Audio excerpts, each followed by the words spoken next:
আসসালামু আলাইকুম, সবাইকে স্বাগতম শিমুর রসুই ঘরের নতুন ভিডিওতে। আমি শিমু, আজ চলে এলাম পুঁই ডালের মজাদার রেসিপি নিয়ে। মাত্র কয়েক মিনিটে রান্না করে ফেলুন মজাদার পুঁইয়ের ডাল।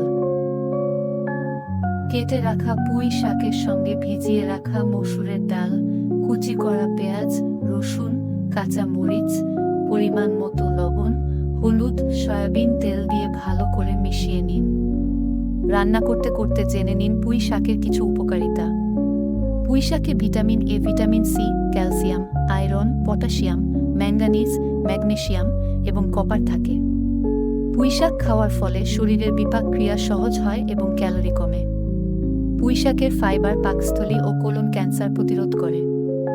এছাড়া পুঁই শাকের ভিটামিন এ চোখের দৃষ্টিশক্তি এবং ভিটামিন সি ইমিউন সিস্টেম সুস্থ রাখে।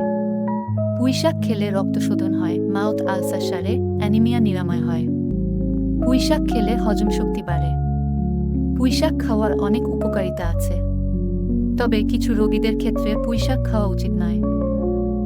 পরিমাণ মতো পানি দিয়ে মধ্যম আঁচে রান্না করুন 15 থেকে 20 মিনিট। রান্না হয়ে গেলে গরম ভাতের সাথে পরিবেশন করুন এবং উপভোগ করুন এই মজাদার পুষ্টিকর খাবার। ভিডিও ভালো লাগলে লাইক, কমেন্ট, শেয়ার এবং ফলো করে শিমু রসুই ঘরের পাশে থাকুন।